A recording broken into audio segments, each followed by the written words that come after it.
ونشهد أن لا إله إلا الله وحده لا شريك له ونشهد أن سيدنا وسندنا وحبيبنا ومولانا محمدا عبده ورسوله أما بعد فقد قال الله تبارك وتعالى في القرآن المجيد أعوذ بالله من الشيطان الرجيم بسم الله الرحمن الرحيم إنا نحن نزلنا الذكر وإنا له لحافظون وقال تعالى إن علينا جمعه وقرآنه صدق الله العظيم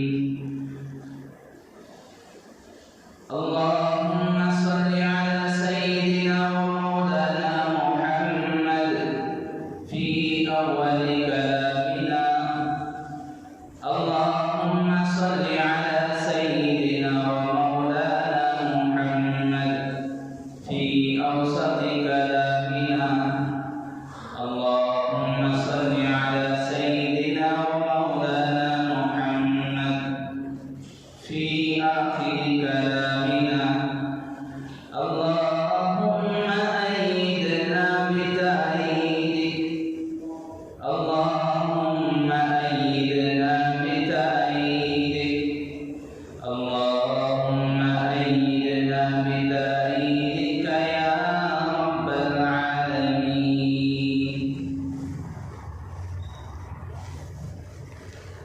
محترم معزز بزرگوں دوستوں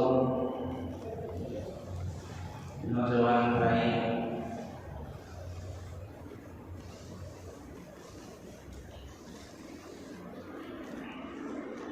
باری تعالیٰ نے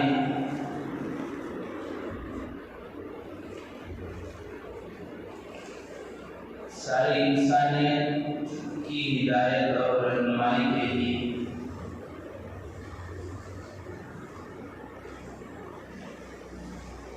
ایک دستور ایک مشعل راہ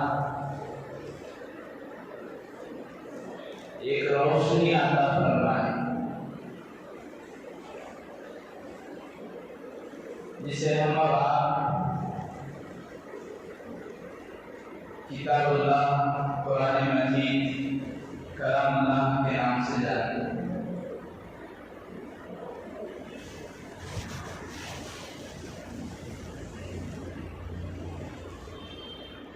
اللہ کے نبی علیہ السلام پر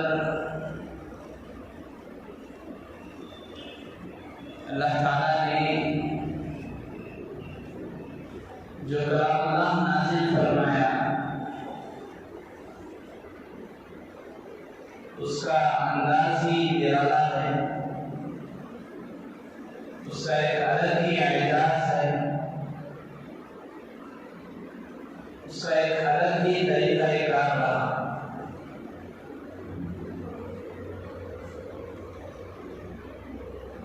اللہ کے نبی صلی اللہ علیہ وسلم سے پہلے دیگر جتنے بھی انبیاء اور رسول آئے جنہیں اللہ تعالیٰ نے کتابیں دی ہیں چاہے وہ تورات ہو زبور ہو انجیل ہو یا دیگر صحیفے جو حضرت ابراہیم علیہ السلام حضرت شیس علیہ السلام حضرت ادریس علیہ السلام اور دیگر انبیاء پر اللہ تعالیٰ نے اور دیگر صحیفے جو اتارے اس کا الگ طریقہ جیسے اللہ تعالیٰ نے حضرت موسیٰ علیہ السلام کو کوہ طور پر بلایا اور تورات آپ پر نازل فرمائی سیدھا حضرت عیسیٰ علیہ السلام پر انجیل تو اس کا ایک الگ الگ ہی طریقہ تھا. وہ ایک وقت میں اس نبی کو بلایا جاتا کسی مقدس اور بڑے اونچے مقام پر اور ان کے وہ کتاب حوالے کر دی جاتی. اسی لیے کہا کہ دیگر کتابیں وہ ضرور اللہ تعالیٰ کی کتاب ہے، ان پر بھی ایمان ہمارا ہونا چاہیے. اسی لیے ایمانیات میں سے جن چیزوں پر ایمان لانا ضروری ہے، جن چیزوں پر ہمارا عقیدہ ہونا چاہیے، ان میں وہ اللہ تعالیٰ کی ساری کتابیں آمنت باللہ وملائکتہ وکتبہ ورسلہ. ایمان مفصل میں اس کا تذکرہ ہے کہ ہم اس بات کو مانتے ہیں، ایمان لاتے ہیں، یقین رکھتے ہیں، ہمارا عقیدہ ہے کہ یہ ساری کتابیں اللہ تعالیٰ کی طرف سے. لیکن قرآن پاک کو دوسری کتابوں کو جب کتاب اللہ کہا گیا، قرآن پاک کو اللہ تعالیٰ نے وہ مقام، وہ عظمت اللہ تعالیٰ نے عطا کیا جو اور کتابوں کو نہیں دیا گیا. اسی لیے قرآن کو کلام اللہ کہا گیا. کلام اللہ یعنی اللہ تعالیٰ کی بات چیت، اللہ تعالیٰ کی طرف سے نکلا ہوا کلام، اللہ کے قول. اس کو بہو حضرت جبرائیل علیہ السلام لے کر آتے حضور اکرم صلی اللہ علیہ وسلم کے پاس، اور آپ علیہ السلام اس کو بہو یاد کرنے کی کوشش کرتے. قرآن پاک میں 29ویں پارے میں یہ بیان کیا گیا کہ حضرت جبرائیل علیہ السلام جب کوئی بھی آیت یا وحی لے کر آتے ہیں، حضور صلی اللہ علیہ وسلم اسے یاد کرنے کے لیے جلد سے جلد حضرت جبرائیل کے ساتھ اس کو دہرایا کرتے ہیں تاکہ وہ ذہن سے نہ نکل جائے، تاکہ کلام پاک کو محفوظ کر دیا جائے، یاد کر دیا جائے. اس لیے حضرت جبرائیل آ کر وہ پیغام سناتے، وہ وحی سناتے، وہ آیتیں تلاوت کرتے، تو ساتھ ساتھ حضرت اللہ کے نبی علیہ السلام بھی ان کے ساتھ تلاوت فرماتے.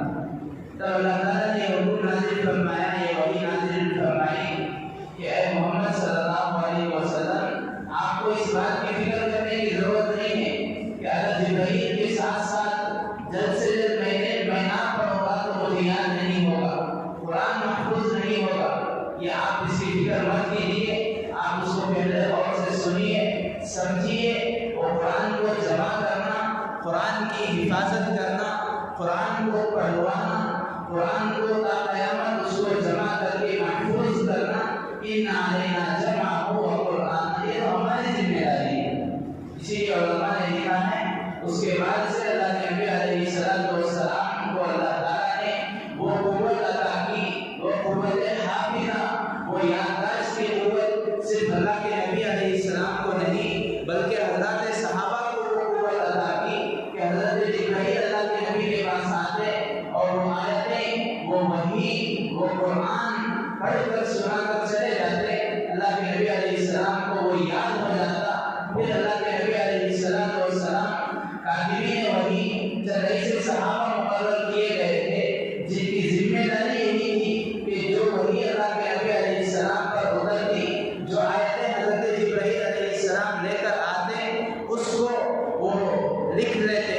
پھر لکھنے کے بعد اللہ کے نبی علیہ السلام پوچھتے، ارے بھائی بتاؤ آج تم نے کیا لکھا ہے، کتنی آیتیں لکھی ہیں، کون سی آیتیں لکھی ہیں. پھر ہر ایک جو لکھنے والے صحابہ ہیں تقریباً 16 یا 18 صحابہ کی ذمہ داری اس قرآن کی آیتوں کو لکھنا تھا. وہ ایک ایک کر کے پڑھ کر سناتے. پڑھ کر سنانے کے بعد اگر اس میں کہیں چوک ہوئی ہے، کہیں غلطی ہوئی ہے، کہیں لفظش ہوئی ہے، کہیں بھول ہوئی ہے، کہیں کچھ کا کچھ لکھا گیا ہے، تو حضور علیہ السلام اس میں رد و بدل کرتے، اس میں بتاتے کہ یہ بات ایسی نہیں، یہ آیت میں یہاں یہ بدلنا ہے، یہ آیت کو فلاں صورت میں لکھنا ہے، یہ آیت کو فلاں آیت کے بعد لکھنا ہے، یہ آیت کو فلاں پارے میں شمار کرنا ہے، یہ آیت کو فلاں پارے میں فلاں رکوع میں لکھنا ہے. اس طور پر اللہ کے نبی علیہ السلام حضرات صحابہ کو حکم فرما دیتے، رہبری فرماتے. حضرات صحابہ کرام رضی اللہ عنہم اجمعین کوئی لکھی پر لکھتا، کوئی کھجور کے چھاؤں پر لکھتا، کوئی درخت کے پتوں پر لکھتا، کوئی پتھر کے سینوں پر لکھتا، کوئی ہڈیوں پر لکھتا۔ اس طور پر چونکہ وہ زمانہ، وہ وقت، وہ صدی یہ پرچوں کا، کاغذوں کا زمانہ نہیں تھا، اس لیے جو چیز میسر ہو جاتی، جو چیز مل جاتی، جس پر مناسب طریقے سے قرآن پاک کو لکھ دیا جا سکتا تھا، اس کو آسانی سے اس پر شمار کیا جا سکتا تھا، اس کو محفوظ کیا جانا آسان ہو جاتا، تو ایسی چیزوں پر لکھ دیتے۔ کبھی جیسی ضرورت پڑتی، کبھی ایک آیت اترتی تو ایک آیت لکھ دیتے، کبھی ایک سورہ اترتا تو ایک سورہ لکھ دیتے۔ اس طرح مکمل 23 سال کے عرصے میں اللہ کے نبی علیہ السلام پر پورا قرآن پاک کو اللہ تعالیٰ نے نازل فرمایا، اور جب جب نازل ہوتا تب اللہ کے نبی پہلے اس کو سن لیتے، پھر حضرات صحابہ کاتبین وحی کو بلا لیتے، پھر وہ بھی لکھ لیتے، پھر اس طرح وہ لکھنے کے ساتھ ساتھ اس کو یاد بھی کر لیتے۔ بزرگان محترم، اس طور پر قرآن کو اللہ تبارک و تعالیٰ نے اللہ کے نبی علیہ السلام کے ذریعے، حضرات صحابہ کے ذریعے جمع کرنا شروع کی۔ اب اللہ کے نبی علیہ السلام کا زمانہ، عہد نبوت کا زمانہ، آپ علیہ السلام کا زمانہ جب ختم ہوا، آپ علیہ السلام جب دنیا سے پردہ فرما چکے، حضرت ابوبکر رضی اللہ عنہ امیر المؤمنین بنے، خلیفۃ المسلمین مقرر کیے گئے۔ اب حضرت ابوبکر کے زمانے میں بہت ساری چیزیں پیش آئی، جیسے ایک چیز یہ پیش آئی کہ حضور کے وصال کے بعد چند لوگوں نے زکوٰۃ دینے سے انکار کر دیا۔ یہ کہنے لگے کہ جب تک رسول اللہ تھے تب تک زکوٰۃ تھی، اب رسول اللہ نہ رہے تو زکوٰۃ بھی نہیں دی۔ تو ان کو سمجھانا تھا۔ پھر جگہ جگہ منکرین ختم نبوت پیدا ہوئے اور یہ اقرار کرنے لگے کہ ہم رسول اللہ کے بعد نبی ہیں، نعوذ باللہ۔ اب ان کے وہ سمجھانا تھا، اگر وہ نہ سمجھ سکے تو ان کو جو ہے ان کے ساتھ قتال جنگ کرنی تھی، یہ بھی سامنے تھا۔ انہی چیزوں میں سے ایک چیز یہ پیش آئی کہ ایک غزوے میں حضرت ابوبکر رضی اللہ عنہ نے چند صحابہ کرام رضی اللہ عنہ کو بھیجا۔ اس میں اس غزوے میں جانے والے اکثر حفاظ تھے، حافظین قرآن جنہوں نے قرآن کو حفظ کیا تھا۔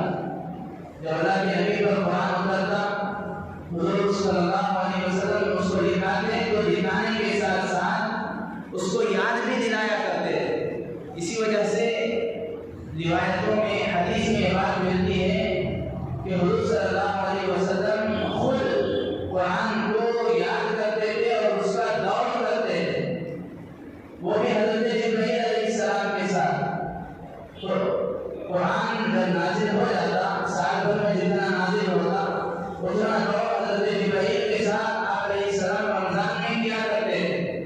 رمضان شریف میں پورا قرآن کا دور حضرت جبرائیل کو سناتے۔ اگر اس میں کچھ ترمیم ہوتی، اگر اس میں کچھ بھول ہو چکی ہوتی تو حضرت جبرائیل اصلاح فرما دیتے۔ اس طرح ہر سال ہر رمضان میں حضور قرآن کا دور کیا کرتے تھے۔ جب آپ علیہ السلام کے وصال کا وقت قریب تھا، جب آپ کی حیات طیبہ کا آخری رمضان تھا، تو اس رمضان میں حضور صلی اللہ علیہ وسلم نے پورے قرآن کا دو دور کیا۔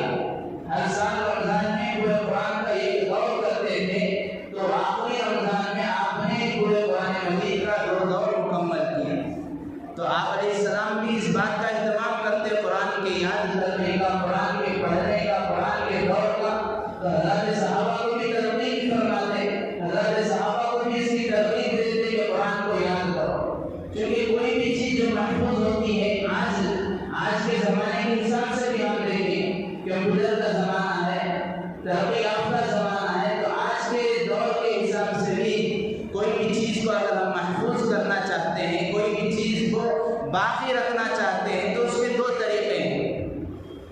سب سے پہلے تو یہ کہ اس کی ایک سافٹ کاپی بنائی جاتی ہے، اس کی سافٹ کاپی، اور ایک اس کی آج کے زمانے کے حساب سے عرض کر رہا ہوں، اور اس کی ایک ہارڈ کاپی بنائی جاتی ہے اگر کمپیوٹر کے حساب سے دیکھا جائے۔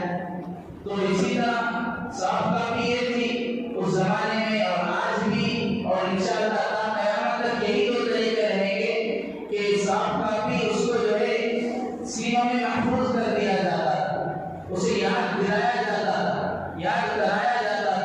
مستقبل مدینہ منورہ میں مدینہ الرسول میں چند حضرات صحابہ کو معلم اور استاد کے طور پر رکھا گیا تھا۔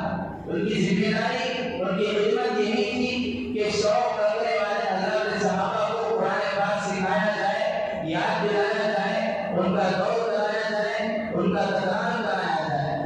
اور اسی طرح دوسرا طریقہ ہارڈ کاپی، جس طرح آج کمپیوٹر کے زمانے میں کسی فائل میں، کسی کمپیوٹر میں، کسی سی ڈی میں، کسی ہارڈ ڈسک میں جمع کر کے اسے محفوظ کر دیا جاتا ہے، اسی طرح ہاتھوں سے لکھ کر اس کو محفوظ کیا جاتا تھا۔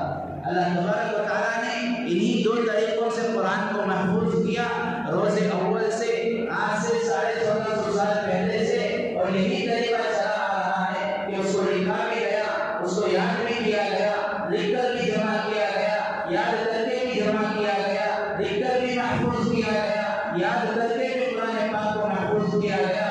آج بھی یہی ہے، آج بھی بہت سارے پرنٹرز، بہت سارے کتب خانے والے، بہت سارے جو مکتبے والے ہیں وہ اس کو چھاپتے ہیں، لکھتے ہیں، اسے نشر کرتے ہیں، اسے پھیلاتے ہیں۔ تو دوسری جگہ آج بھی بہت سارے حفاظ ہمیں ملتے ہیں جو جنہیں قرآن پاک کا جذبہ ہوتا ہے، شوق ہوتا ہے، قرآن پاک جنہیں صبح و شام یاد دلایا جاتا ہے، تہجد سے لے کر رات سونے تک بس ان کا صرف اور صرف یہی کام ہوتا ہے کہ قرآن کو یاد کرو، قرآن کو رٹو، قرآن کو یاد کرو، قرآن کو سنو، قرآن کو سناؤ، قرآن کو سمجھو، قرآن کو پڑھو، قرآن کو پڑھاؤ۔ بس صرف یہی دو کام ہیں جن کا سلسلہ شروع ہوا تھا آج سے 1450 سال پہلے، اور انشاءاللہ قیامت یہی سلسلہ باقی رہے گا، کیونکہ باری تعالیٰ نے فرمایا اِنَّا نَحْنُ نَزَّلْنَا الذِّكْرَ وَإِنَّا لَهُ لَحَافِظُونَ۔ قرآن کو ہم نے نازل کیا ہے، اس کتاب کو ہم نے نازل کیا ہے، یہ اس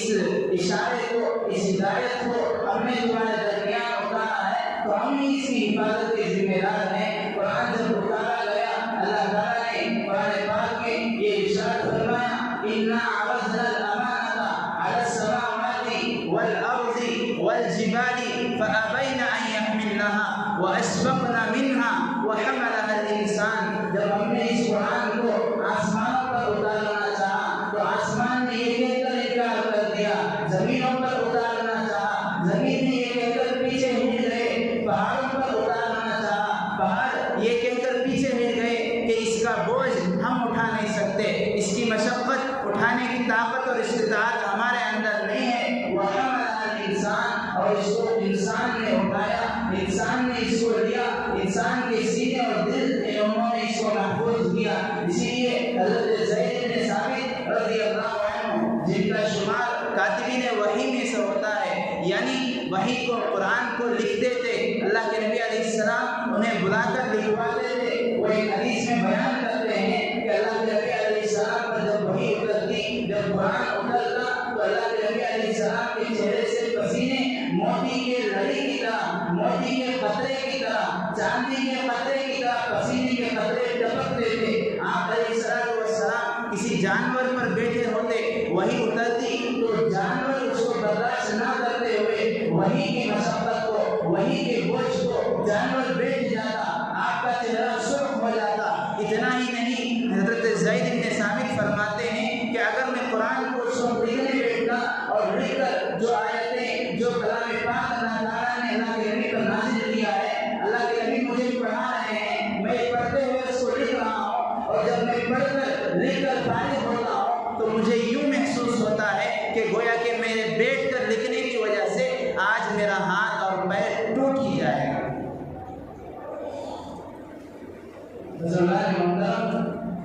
اس طرح اللہ تبارک و تعالیٰ نے اس امانت کو، اس ہدایت کی کتاب کو کتابت کے ذریعے، لکھنے کے ذریعے، اور آج کے زمانے میں پرنٹنگ کے ذریعے اور اسے یاد کرنے کے ذریعے محفوظ کیا۔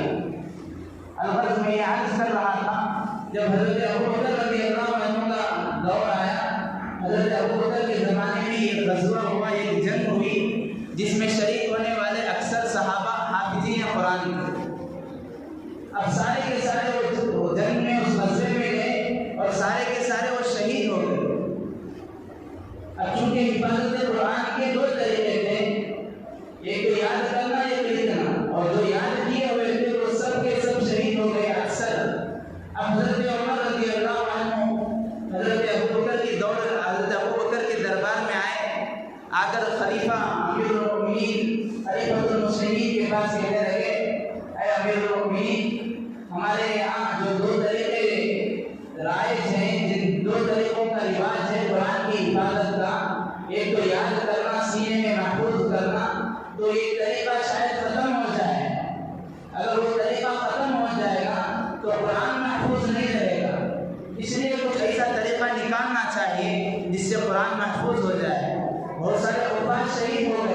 ان کے سینوں میں قرآن تھا، اب وہ قرآن کو لے کر چلے گئے، شہید ہو گئے، تو قرآن بھی گویا کہ ختم ہو گیا ہے۔ البتہ بعض حفاظ باقی ہیں، لیکن اکثر تو شہید ہو گئے۔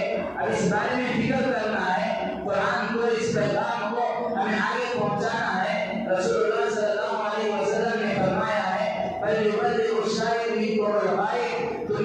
تمہارے پاس جو بھی حکم آیا ہے، جو بھی وحی میں نے تمہیں سنائی ہے، جو بھی پیغام میں نے تمہیں سنایا ہے، تمہیں آگے تک پہنچانا ہے۔ بلغوا عنی ولو آیا، تمہیں ایک سورہ یاد ہے، ایک پارہ یاد ہے، ایک رکوع یاد ہے، ایک آیت یاد ہے، تب بھی تمہاری ذمہ داری ہے تمہیں اسے آگے پہنچانا ہے۔ اگر ہمارا قرآن بھی محفوظ نہیں رہا، اگر ہم نے قرآن کو حفاظت کے لیے اس کی فکر نہیں کی، تو کس طرح آگے پہنچائیں گے؟ حضرت ابوبکر رضی اللہ عنہ نے جب حضرت عمر کی یہ گفتگو سنی، یہ بات سنی، کہنے لگے کہ ہم کیا کر سکتے ہیں؟ تمہارے کہنے کا مطلب یہ ہے کہ ہم قرآن کو جمع کریں، چونکہ قرآن کوئی پارا مٹیوں پر لکھا ہوا ہے، کوئی درخت کے پتوں پر، کوئی درخت کی ٹہنیوں پر، کوئی پتھر کی سیر پر، کوئی مٹی پر، اس طرح الگ الگ قرآن لکھا ہوا ہے۔ کسی کے پاس ایک پارا، کسی کے پاس دو پارے، کسی کے پاس چند سورتیں، کسی کے پاس ایک آیت، اس طرح قرآن جو ہے الگ الگ صحابہ کے پاس، کسی کے پاس سینوں میں ہے، کسی کے پاس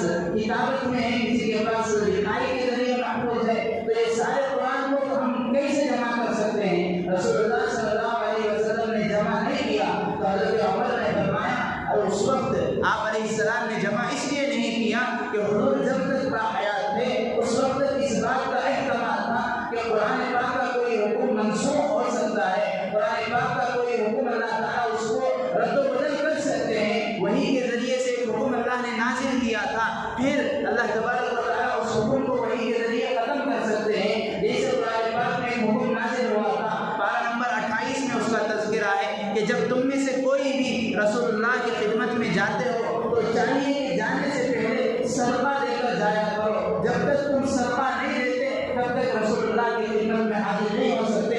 یہ حکم نازل ہوا، نازل ہوتے ہی سب سے پہلے اس حکم پر عمل کرنے والے حضرت علی رضی اللہ عنہ تھے۔ دیگر حضرت صحابہ رسول اللہ کی خدمت میں آئے، عرض کیا، یا رسول اللہ صلی اللہ علیہ وسلم، ہم غریب ہیں، ہم محتاج ہیں، ہم جو ہے ہمارے پاس کھانے پینے کے لیے کچھ نہیں ہوتا، ہم کہاں سے صدقہ دیں؟ پھر اور آ کر آپ کی خدمت میں بیٹھے، یہ ہمارے لیے بہت ہی مشقت کا حکم ہے، یہ ہمارے لیے حکم، اس پر ہم عمل کرنا ہمارے لیے دشوار ہو جائے گا۔ جیسے ہی حضرات صحابہ کی یہ شکایتیں، یہ گزارشیں آپ علیہ السلام کی خدمت میں آئی، اللہ تعالیٰ کا حکم نازل ہوا، اللہ تعالیٰ نے اس حکم کو بدل دیا، ٹھیک ہے اب یہ حکم آپ سے نہیں چلے گا۔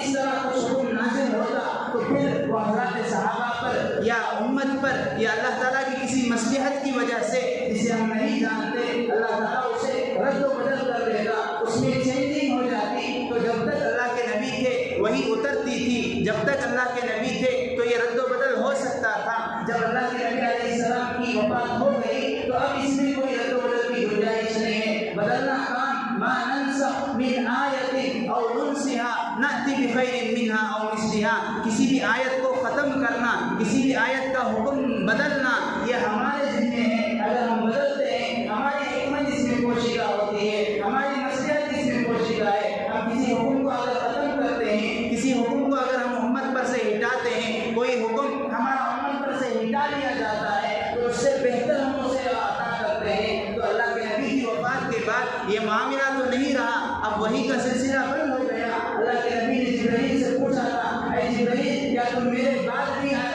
میری امت میں آیا کرو گے؟ حضرت جبرائیل علیہ السلام نے عرض کیا تھا، یا رسول اللہ، ہو سکتا ہے میں آؤں، لیکن وہی لے کر، قرآن کو لے کر، کوئی بھی اللہ کا حکم لے کر مستقل طور پر جس طرح میں آپ کے پاس آیا کرتا تھا، اب آپ کے پاس آپ کے بعد میں نہیں آ سکوں گا۔ تو یہ سلسلہ منقطع ہو گیا تھا۔ اس لیے حضرت ابوبکر کہنے لگے، امیر المؤمنین حضرت ابوبکر، چونکہ اللہ کے نبی کے زمانے میں کوئی بھی حکم بدلنے کی گنجائش موجود تھی، لیکن آپ جب دنیا سے پردہ فرما چکے، اب کوئی حکم قرآن کا نہیں بدل سکتا، جو کچھ ہے وہ اٹل ہے، وہ تا قیامت رہے گا۔ اس لیے اب جو کہ حافظین قرآن شہید ہو گئے ہیں، ہمیں اس قرآن کو تا قیامت باقی رکھنا ہے۔ اس لیے اس سلسلے کو ہمیں جمع کرنا ہے، اس قرآن کو محفوظ کرنے کا، جمع کرنے کا کوئی نظم کرنا چاہیے۔ اب حضرت ابوبکر رضی اللہ عنہ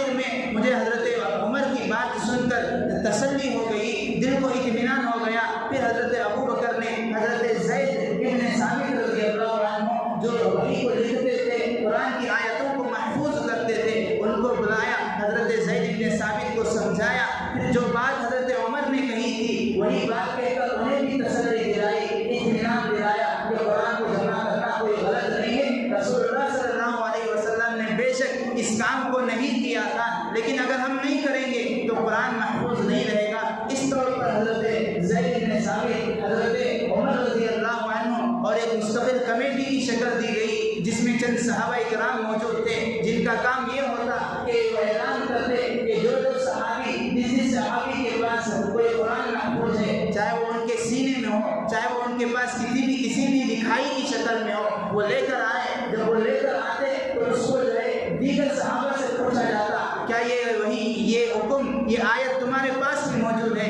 کیا فلاں کے پاس موجود ہے، کیا فلاں کے پاس موجود ہے۔ اس طرح قرآن کو ایک صحابی کے سینوں سے، ایک صحابی کے اوراق اور ان کے پتھر اور ان کی ہڈیوں سے لے کر جمع کیا گیا۔ پھر یہی ترتیب آگے چل کر اس میں کچھ رد و بدل کے ساتھ، کچھ نئے ایڈیشن کے ساتھ، کچھ نئے اللہ تعالیٰ کی حکمتوں کے ساتھ جب حضرت عثمان رضی اللہ عنہ کا دور آیا، انہوں نے بھی اس کو شکل دی۔ اس طرح قرآن کو محفوظ کیا گیا۔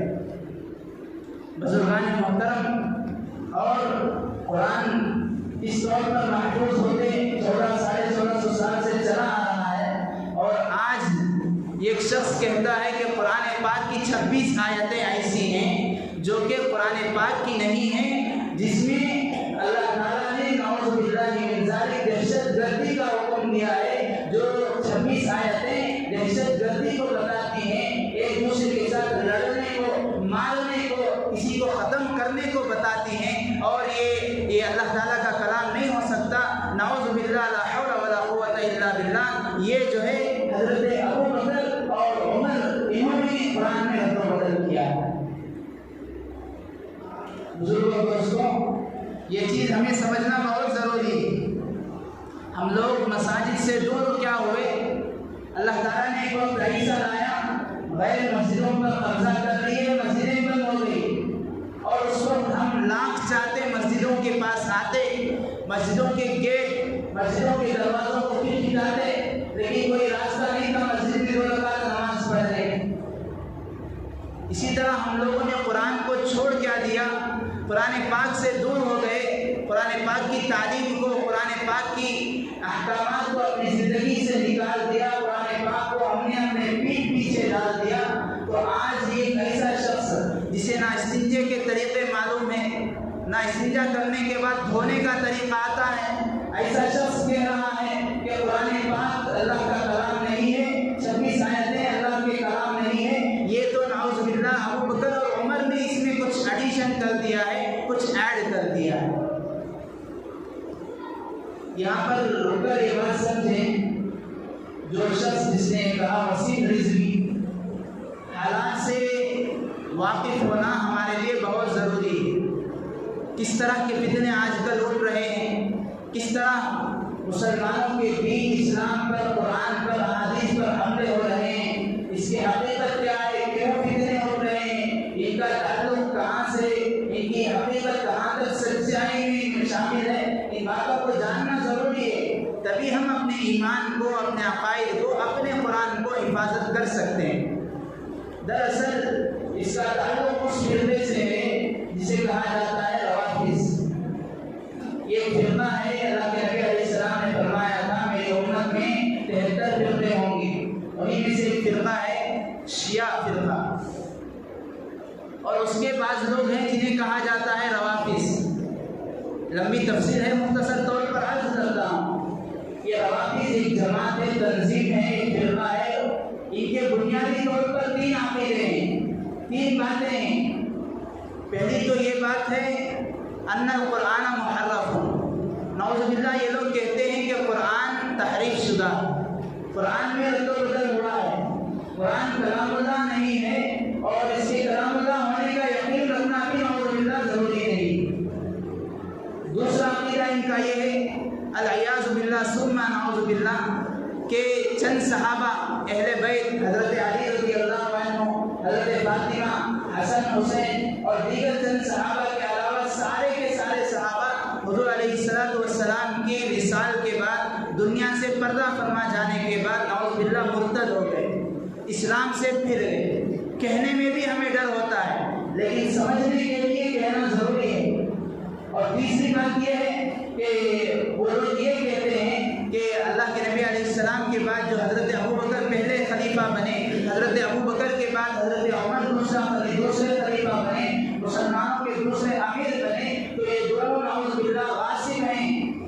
پہلے خلیفہ کے حقدار حضرت علی رضی اللہ عنہ تھے، انہوں نے ان کے حق کو مارا ہے، ان کے حق کو غصب کیا ہے، ان کی خلافت کو چھینا ہے، اس کے حقدار تو حضرت علی رضی اللہ عنہ تھے۔ یہ تین باتوں کی بنیاد پر آج وہی فرقہ، یہ کوئی نئی بات نہیں ہے، ان کا کوئی نیا نظریہ نہیں ہے، نئی سوچ نہیں ہے، نیا فکر نہیں ہے، یہ تو بہت پہلے سے چلا آ رہا ہے۔ وہ اسی فرقے سے تعلق رکھنے والا، اسی عقیدے کا عامل، اسی افکار کا عامل یہ شخص ہے جس نے آج علی اعلان یہ کہا ہے، اگرچہ کہ اس فرقے سے تعلق رکھنے والے بہت سے لوگ آج بھی دنیا میں ہیں، دنیا میں بسے ہوئے ہیں، لیکن کوئی یہ کہنے کو ہمت نہیں کرتا، کسی کے کہنے کے لیے اس کی زبان، اس کی عقل اس بات کی اجازت نہیں دیتی، اس لیے کہ اسے خوف ہے، اسے ڈر ہے۔ اگرچہ کہ مسلمان جو مسجد سے دور صحیح، قرآن سے دور صحیح، نبی کی تعلیمات سے دور صحیح، لیکن جب مسجد کی بات آتی ہے، رسول اللہ کی تعلیمات کی بات آتی ہے، رسول اللہ کی شان کی بات آتی ہے، قرآن کے آن کی بات آتی ہے، تو ایک مسلمان، ایک ادنا درجے کا مسلمان بھی برداشت نہیں کر سکتا، اس لیے کسی کو کہنے کی ہمت نہیں ہے۔ لیکن آج یہ غیر کی دلالی کرنے والا شخص، غیر کے ہاتھوں میں، دشمنان اسلام کے ہاتھوں میں بکا ہوا شخص یہ علی اعلان کہہ رہا ہے۔ بہت سارے مسلمان اس میں تشویش میں پڑے ہوئے ہیں، پریشان ہیں، آخر اس کی سچائی کیا ہے؟ ارے اگر اس کی نظر، اس کی سوچ 26 آیتوں پر گئی ہے تو صرف اس ایک آیت پر چلی جاتی تو بھی کافی ہوتا۔ اِنَّا نَحْنُ نَزَّلْنَا الذِّكْرَ وَإِنَّا لَهُ لَحَافِظُونَ۔ اللہ تعالیٰ نے فرمایا قرآن کو ہم نے نازل کیا ہے، اس کتاب کو ہم نے زمین پر اتارا ہے، تو ہم ہی اس کی حفاظت کے ذمہ دار ہیں۔ اگر وہ صرف یہ سوچ لیتا، اس کے معنی میں جا کر، اس کے مطلب میں جا کر، اس کی تفسیر میں جا کر دیکھ لیتا کہ اللہ تعالیٰ نے اس کی حفاظت کی ذمہ داری کس طرح کی ہے، اگر وہ اس کو جان لیتا تو 26 آیتوں کی بات کبھی نہ کرتا۔ بزرگان محترم، عرض کرنے کا، ان حالات کے تذکرے کا مقصد یہی ہے کہ ہمیں آج ضرورت ہے کہ ہم اپنے مساجد کو آباد کریں تاکہ غیر اس پر قبضہ نہ کرے، ہم اپنے قرآن کو تھامیں تاکہ آج کے بعد اس طرح کی کوئی ایک بے تکی بات، کوئی بے بنیاد بات، بکواس بات کوئی نہ کرے۔ ہم نے قرآن کو چھوڑ دیا، اس لیے غیر اس پر اتنی ریسرچ کرتے ہیں، غیر اس پر اتنی تحقیقات کرتے ہیں کہ آج کا مسلمان اس کو سوچ بھی نہیں سکتا۔ ایک واقعہ عرض کر کے میں اپنی بات کو ختم کرتا ہوں۔ حضرت خلفائے راشدین، حضرت ابوبکر، حضرت عمر، حضرت عثمان، حضرت علی رضی اللہ عنہ کی خلافت کے بعد ایک دور آیا جس میں خلافت عباسیہ چلی، ایک خاندان میں خلافت چلی، تو اس خاندان کا ایک خلیفہ ہے، خلیفہ مامون۔ اس کے دربار میں ایک یہودی آیا، اب اس کے دربار میں چونکہ وہ مسلمان تھا، اسلام کی تعلیمات پر، اسلام کی ترغیب تشویق کی گئی، اسلام لانے کے لیے دعوت دی گئی۔ اب اس کے بعد وہاں پر بہت سارے لوگوں نے اسلام قبول کیا۔ وہ یہودی جو دربار میں بیٹھا ہوا تھا، اس کو بھی خلیفہ مامون نے خود بادشاہ نے جا کر دعوت دی۔ اس نے کہا نہیں، مجھے ایمان نہیں لانا ہے، یہ کہہ کر چلا گیا۔ اب وہ گھر جا کر وہ خود لکھتا ہے، میں نے بہت سوچا اور یہ میرے ذہن میں، میرے عقل میں یہ بات آئی کہ آج دنیا میں جتنے بھی مذاہب موجود ہیں ان کی بنیاد کوئی نہ کوئی کتاب ہے۔ یہودیوں کی کوئی نہ کوئی کتاب بنیاد ہے، عیسائیوں کی ہے۔ اسی طرح جب خلیفہ نے مجھے دعوت دی ہے اسلام کی، تو ان کی کتاب جو قرآن پاک ہے، اس کے متعلق تحقیق کی جائے کہ اس میں کتنی سچائی ہے۔ اب اس نے، چونکہ وہ لکھنا بھی جانتا تھا، اچھا پڑھا لکھا تھا، عالم بھی تھا، اس نے تورات کے جو حضرت موسیٰ علیہ السلام پر نازل ہوئی، اس کے 2-3 نسخے لکھے اپنے ہاتھ سے، اور اس میں بہت ساری جگہ رد و بدل کیا، چینجنگ کر دیا، کچھ کا کچھ لکھ دیا، اور لے جا کر جو یہودیوں کے بڑے کنیسے ہوتے ہیں، ان کے عبادت خانے ہوتے ہیں، وہاں پر لے جا کر دے دیے۔ اب وہ لوگ خوشی سے لے کر ان کے عبادت کا دن ہفتے کا دن ہے، جس طرح عیسائی کرسچنس کے عبادت کا دن اتوار کا دن ہے، ان کے عبادت کا دن ہفتے کا ہے۔ اب وہ ہر ہفتہ اس کو پڑھتے ہیں اور انہیں کچھ معلوم ہی نہیں ہے کہ اس میں کیا رد و بدل ہوا ہے، اس میں کیا اس نے تحریف کی ہے، اس میں کیا اس نے غلط سلط لکھا۔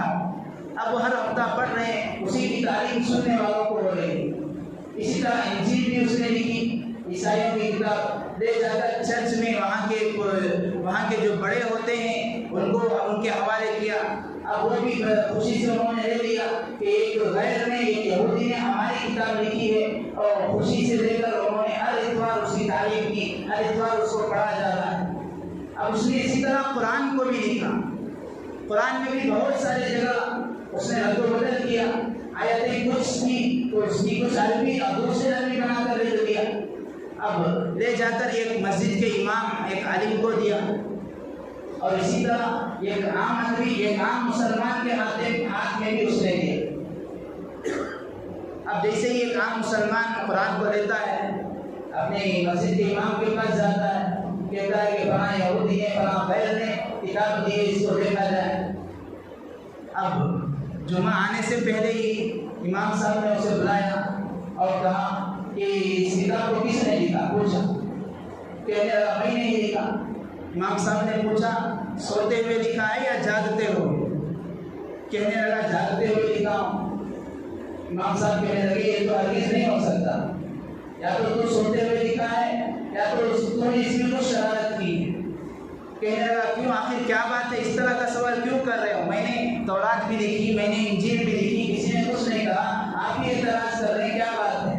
اب جہاں جہاں اس نے رد و بدل کی تھی، جہاں جہاں اس نے کچھ ترمیم کیا تھا، کچھ چینجنگ کیا تھا، وہاں اس نقطے پر، اس حرف پر، وہاں اس آیت کو اٹھا کر امام صاحب بتانے لگے کہ تو نے یہاں پر یہ لکھا ہے، یہ صحیح آیت تھی، تو نے یہاں پر یہ ترمیم کی ہے، یہ تحریف کی ہے، آیت اس طرح ہونی چاہیے تھی۔ اب وہ خود لکھتا ہے مجھے اللہ تعالیٰ کی قسم میں نے تورات لکھی، کسی نے کچھ نہیں کہا، میں نے انجیل لکھی، کسی نے کچھ نہیں کہا، حالانکہ اس میں تم دونوں کتابوں میں بھی میں نے رد و بدل سے کام لیا تھا، لیکن جب یہ قرآن لکھا اس میں کچھ رد و بدل کیا، اور ایک امام، ایک ادنا درجے کا امام، کوئی شریعت سب سے بہتر جاننے والا نہیں ہے، شریعت کے جاننے والے بڑے بڑے علماء ہوتے ہیں، مجدد ہوتے ہیں، اللہ والے ہوتے ہیں، میں نے ان کے پاس کتاب نہیں لے گیا، میں صرف ایک امام کے پاس لے کر گیا، اور اس نے اس کی غلطیوں کو مجھے دکھا دیا، میں نے جو کچھ اس میں غلطی کی تھی اس پر نشاندہی کرتی، تو میں خود آج امام تو سن لے، میں خود آج تیرے سامنے کلمہ پڑھتا ہوں اور اقرار کرتا ہوں، اشہد ان لا الہ الا اللہ واشہد ان محمدا عبدہ ورسولہ، میں گواہی دیتا ہوں کہ اللہ ایک ہے، میں گواہی دیتا ہوں کہ اگر آج کوئی دین مضبوط ہے، کوئی دین محفوظ ہے تو وہ دین قرآن ہے، اور اس کی کتاب بھی اسی طرح کلام پاک محفوظ ہے، اور آج سے میں مسلمان ہوگا۔ رسول محترم مسلمانوں نے نہیں بلکہ غیروں نے بھی اعتراف کیا ہے کہ قرآن پاک محفوظ ہے، قرآن پاک اسی طرح قرآن پاک مضبوط بھی ہے، محفوظ بھی ہے۔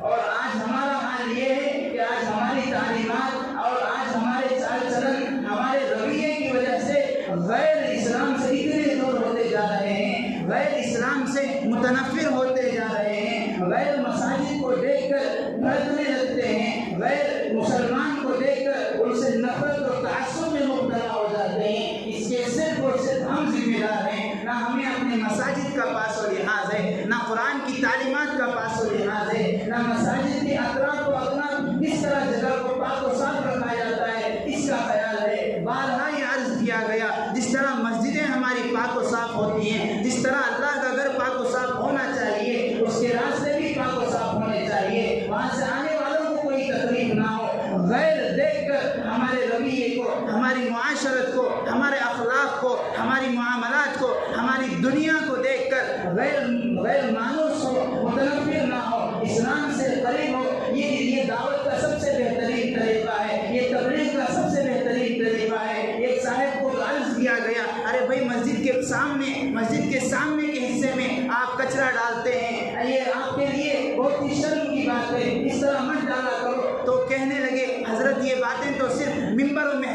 ٹھیک ہیں. آپ مسجد میں یہ بات کہو, باہر آ کر یہ کہنے کی بات نہیں.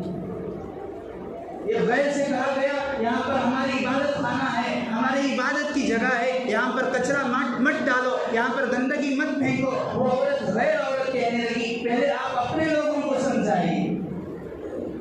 بزرگان محترم, BBMP والوں سے کہا جاتا ہے وہ بھی خود ہماری شکایت کرتے ہیں. اس کا کوئی معقول انتظام کریں, معقول نظم بنائیں, جس طرح ہم اپنے گھر میں, اپنے گھر کے آنگن میں, اپنے گھر کے گیٹ کے پاس, دروازے کے پاس, صحن میں ہم کچرے کو ڈالنا, کچرے کا پڑا رہنا برداشت نہیں کر سکتے.